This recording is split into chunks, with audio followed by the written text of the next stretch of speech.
목회 데이터 연구소라는 곳이 있습니다. 목회 데이터 연구소에서요, 코로나 이후에 신앙생활에 대한 설문조사를 했는데요. 그 결과가 저 좀 눈길을 좀 끌었습니다. 코로나 이후에 현장에서 예배를 드리지 않는 30대와 40대가요, 무려 43%나 된다는 점이었습니다. 이 조사에 따르면요, 코로나 이후에 교회 내 젊은이들이요, 이미 절반 가까이 현장에서 예배를 안 드리고 있다라는 겁니다. 코로나 이후에 제가 이제 신대원을 졸업한 지가 얼마 안 되다 보니까 코로나 이후에 청년부에 대한 소식, 그리고 청소년부에 대한 소식들을 종종 듣습니다. 오늘 장로님께서도 기도해 주셨는데요, 제가 사역하던 분당 지역은 이미 60%가 주일학교가 없습니다. 코로나 이후에 엄청 많은 곳에서 이미 청년부가 문을 닫았습니다.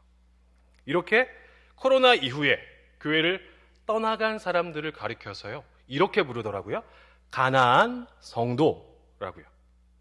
교회에는 안 나가지만 저는 크리스천입니다 라고 말하는 이러한 가나안 교인들이요, 우리 주변에서도 어렵지 않게 찾아볼 수 있는 그런 시대가 되었습니다. 설교를 시작하면서요, 말씀드린 설문조사 맨 뒤에 보면 이렇게 결론 내리고 있습니다. 한번 들어보세요. 30대, 40대의 신앙을 강화하기 위해서는 우선 20대부터 대응을 해야 한다. 20대에서 하나님을 만나서 부모님의 신앙이 아닌 자기 신앙을 찾도록 지도해야 한다. 그래야 흔들리지 않는 세대를 만들 수 있다. 부모님의 하나님이 아닌, 목회자의 하나님이 아닌 바로 나의 하나님을 찾고요, 고백하도록 하는 것. 증산제일교회 20대, 30대 청년들이요, 나의 하나님을 찾고 고백하게 하는 그 시작이 바로 이번 수련회 신앙고백 프로젝트입니다. 전도사님, 우리 청년들이요, 20년 그리고 30년도 넘게 이거 신앙고백을 못했어요. 그런데 어떻게 이거 수련회 한번 갔다고 이게 가능이나 하겠습니까? 라고 저한테 그렇게 말씀하실 수 있습니다. 그런데요, 오늘 본문을 보니까요, 가능할 것 같습니다. 오늘 본문 16절, 17절을요, 우리 다 함께 한번 읽어보도록 하겠습니다. 16절, 17절. 시몬 베드로가 대답하여 이르되 주는 그리스도시요 살아계신 하나님의 아들이시니이다. 예수께서 대답하여 이르시되 바요나 시몬아, 내가 복이 있도다. 이를 내게 알게 한 이는 혈육이 아니요 하늘에 계신 내 아버지이시니라. 아멘. 예수님께서 제자들과 가이사랴 빌립보로 가십니다. 이 가이사랴 빌립보라는 도시는요, 우상들의 도시였어요. 헤롯이 만든 으리으리한 신전이 있었고요, 우상들의 동상이 있었습니다. 이곳에서요, 예수님께서 제자들에게 이렇게 물어보십니다. 13절입니다. 예수께서 빌립보 가이사랴 지방에 이르러 제자들에게 물어 이르시되 사람들이 인자를 누구라 하느냐? 예수님께서 제자들에게요, 이 질문을 하신 다음에 제자들에게 답을 들어요. 그런데 조금 만족스럽지 못하셨는지 예수님께서 제자들에게 한 번 더 물어보십니다. 15절입니다. 이르시되 너희는 나를 누구라 하느냐? 너희는 나를 누구라고 하느냐? 라고 예수님께서 제자들에게 질문하셨을 때, 두 번째 질문이었어요. 두 번째 질문하셨을 때 제자 중에 한 명인 베드로가요, 이렇게 대답합니다. 16절입니다. 주는 그리스도시요 살아계신 하나님의 아들이시니이다. 우리가 알고 있는 유명한 신앙 고백입니다. 12 제자 중에서요, 첫 번째 예수님의 질문에 누구도 제대로 대답을 못하니까요, 또 두 번째 질문에 베드로가 짠 하고 대답을 했으니까요, 와, 베드로 대박이네, 베드로 진짜 대단한 사람이네 라고 생각하실 수 있습니다. 그러나 베드로는요, 결코 대단한 인물이 아니었습니다. 17절 다 함께 읽어보겠습니다. 예수께서 대답하여 이르시되 바요나 시모나 내가 복이 있도다. 이를 내게 알게 한 이는 혈육이 아니요 하늘에 계신 내 아버지시니라. 제자들 중에서 베드로가 대단히 뛰어나서 굉장히 탁월해서가 아니고요. 너희는 나를 누구라고 하느냐라는 예수님의 이 질문에요. 주는 그리스도시요 살아계신 하나님의 아들이십니다라고 베드로가 고백할 수 있었던 것은 오직 하나님의 은혜로 말미암은 것이었습니다. 결코 자신의 실력이 어떤 조건과 자격이 되어서가 아니었습니다. 베드로가 이렇게 신앙을 고백한 것 17절에 나와 있는데요. 이를 내게, 이를 베드로에게 알게 하신 것은 하늘에 계신 내 아버지시니라. 베드로가 탁월해서요? 어떤 조건과 자격이 돼서요? 제자들 중에 가장 뛰어난 사람이어서요? 가 아니라고요. 오직 하늘에 계신 내 아버지께서 베드로에게 알게 해주신 것입니다. 즉 예수님께서 구원자이시고 살아계신 하나님의 아들이시라는 것을요, 베드로에게 알게 하신 분이 하나님이시라는 겁니다. 베드로에 대해서 좀 더 얘기하면요, 베드로는요 성격이 다혈질이었어요. 실수도 엄청 많이 했고요. 심지어 나중에 이렇게까지 얘기합니다. 마가복음 14장 71절입니다. 그러나 베드로가 저주하며 맹세하되 나는 너희의 말하는 이 사람을 알지 못하노라 하니. 베드로가 저주하며 맹세하되, 이 베드로가 저주한 사람이요 바로 예수님이에요. 베드로가 저주하며 맹세하되, 베드로는 예수님을 저주하고요, 나는 너희의 말하는 이 사람을 알지 못하노라. 베드로는 예수님을 배신하기까지 하는 사람입니다.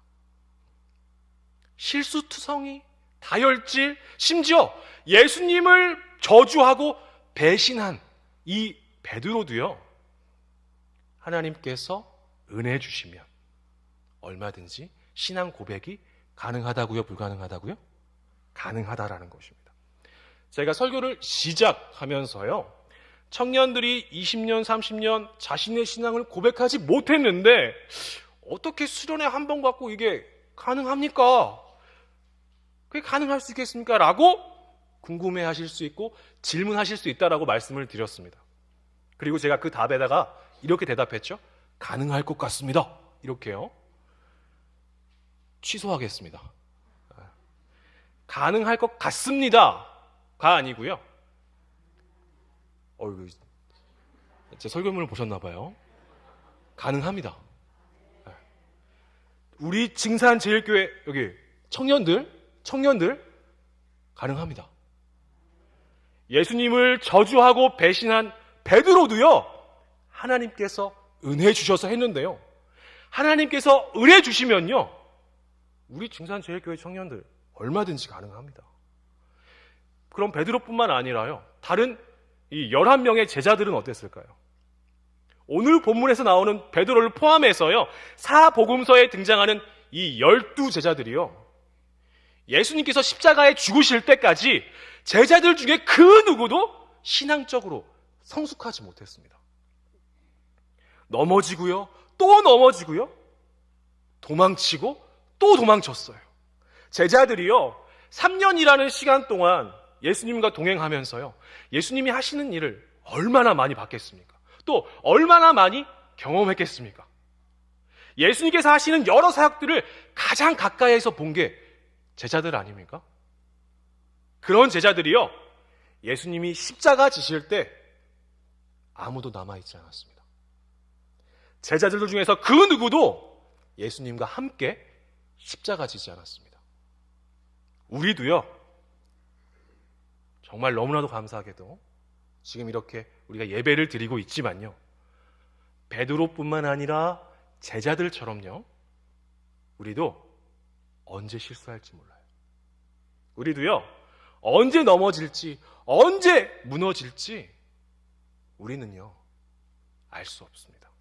우리의 삶 가운데 때로는요, 어렵고 힘든 일을 이렇게 마주할 때가 있습니다.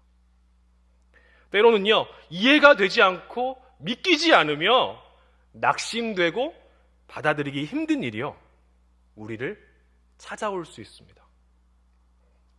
그럴 때 우리는 베드로처럼요, 예수님을 저주할 수 있고요, 베드로처럼 예수님을 배신할 수 있습니다. 아이고 전도사님, 저는 안 그럴 건데요 라고 하시는 분들이 계실 수 있는데요, 제 얘기입니다. 제 얘기. 제 눈앞에 펼쳐진 상황들이 받아들여지지가 않아서요, 저도 베드로처럼 예수님을 저주한 적이 있습니다. 제가 한 10번 정도 수술을 했습니다. 그것도 인생에서 가장 빛나는 20대 때요. 앞서거니 뒤서거니 하면서 저와 경쟁했던 친구들이 너무나도 아름답게 빛나고 캠퍼스를 누빌 때 저는 병원에 있었습니다. 그 상황이 받아들여지지가 않더라고요. 그래서 모태신앙으로 자라오면서도 하나님을 믿는다라고까지 했는데 저한테 생각지도 못한 상황이 펼쳐지니까요, 예수님 어떻게 나한테 이러실 수 있습니까? 하면서 예수님을 저주하기 시작했습니다. 심지어 저는 교회를 떠나 있었던 적도 있습니다. 무려 2년 동안이요. 2년 동안이나요. 베드로처럼 예수님을 배신해서 교회를 2년이나 떠나 있었습니다. 그런 베드로, 그런 저도요, 하나님께서 포기치 않으시고 회복시켜 주셨어요. 지금 이렇게 고백할 수 있습니다. 예수님은요, 저의 구원자이십니다. 예수님은요, 살아계셔서 저와 함께 하십니다. 저는요, 예수님이 살아계신 하나님의 아들이심을 믿습니다.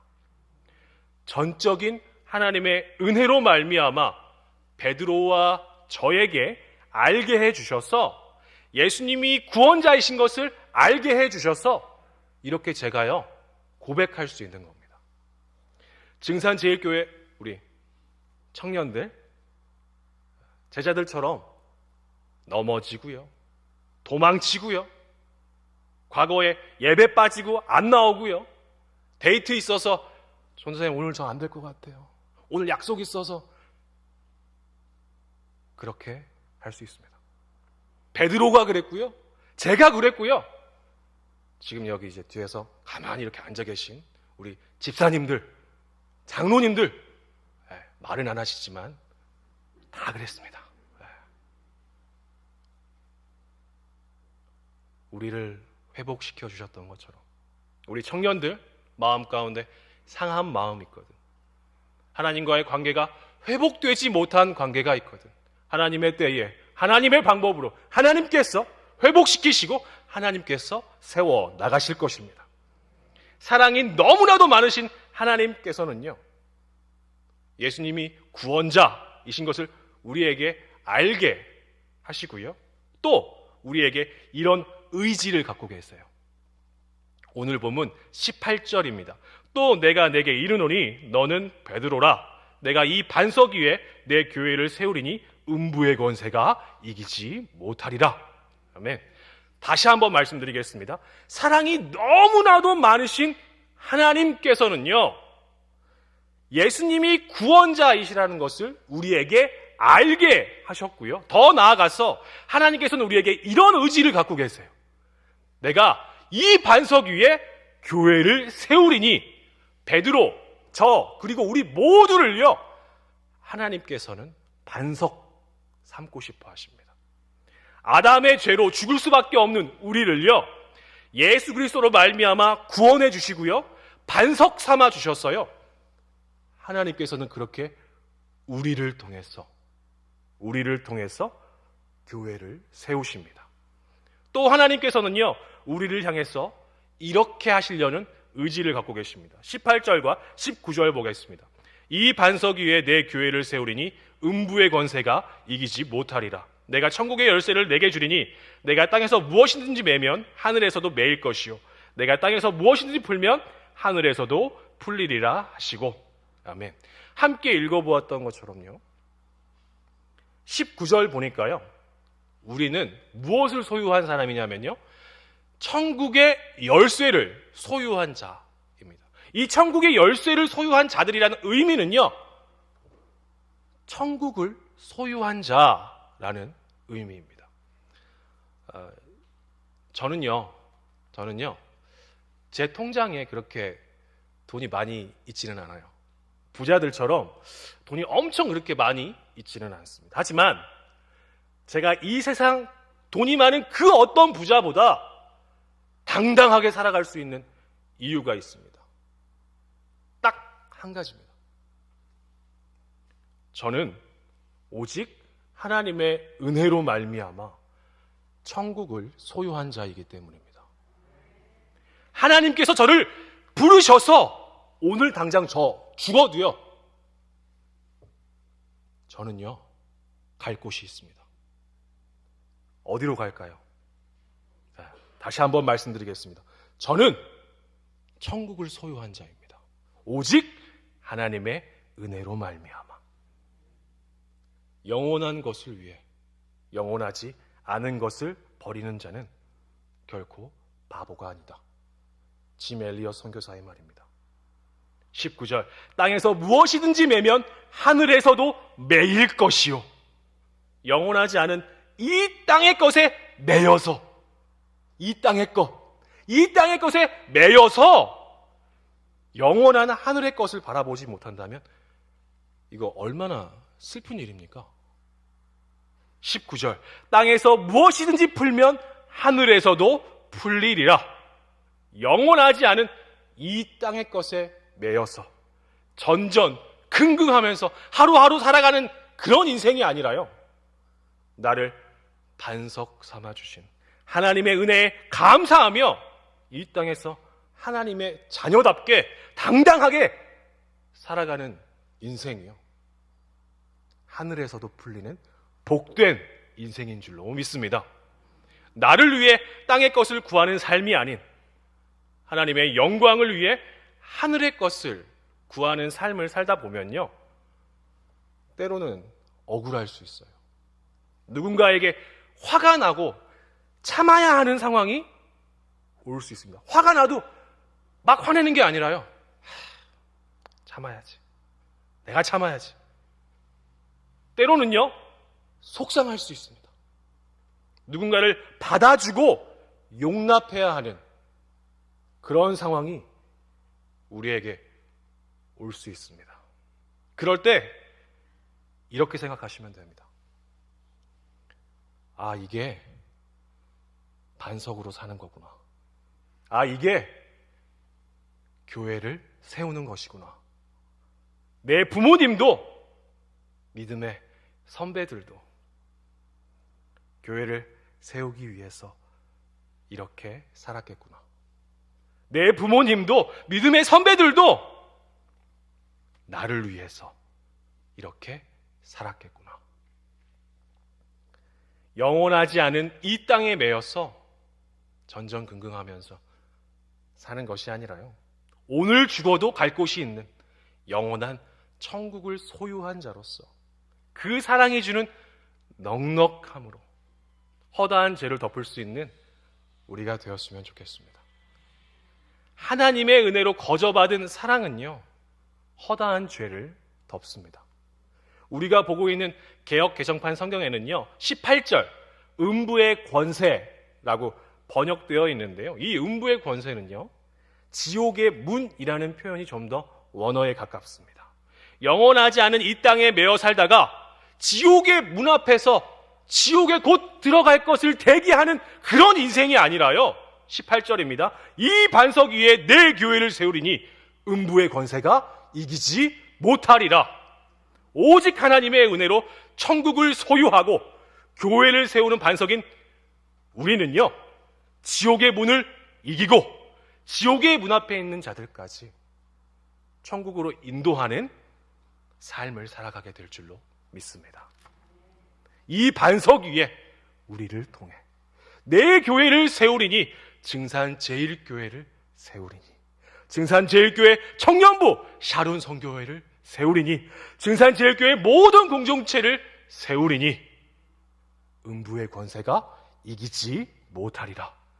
지옥의 문이 우리를 기다리고 있는 것이 아니라 지옥의 문을 이기고 지옥의 문 앞에 있는 자들까지 천국으로 인도하는 삶 살아가게 하실 줄로 믿습니다. 저는요, 오늘 설교를 이 찬양으로 마무리하고 싶습니다. 전능하신 나의 주 하나님은 이라는 찬양입니다. 가사를 보면요, 이런 내용이 있는데요, 한번 들어보세요. 전능하신 나의 주 하나님은 능치 못하실 일 전혀 없네. 전능하신 하나님은요, 능치 못하실 일이 전혀 없으신 분이십니다. 주의 말씀 의지하여 깊은 곳에 그물 던져. 저는요, 주의 말씀 의지해서 이번 수련회에서 우리 청년들에게 말씀이라는 그물을 던지려고 합니다. 오늘 그가 놀라운 일을 이루시는 것을 보라. 천하보다 귀한 우리 청년부 한 영혼에게 하나님께서 이루시는 놀라운 일을 우리 다 함께 보기 원합니다. 청년부 수련회가 이번 주 2월 1일, 4일 진행됩니다. 수련회 중에 악한 것이 틈타지 않도록, 방해치 않도록 모든 순서가 순적하게 진행될 수 있도록 한 주 동안 기도 부탁드리고요. 하나님께서 춘산제일교회 청년들을 통해 이루실 놀라운 일 기대하는 마음으로 전능하신 나의 주 하나님은 우리 다 함께 찬양하도록 하겠습니다.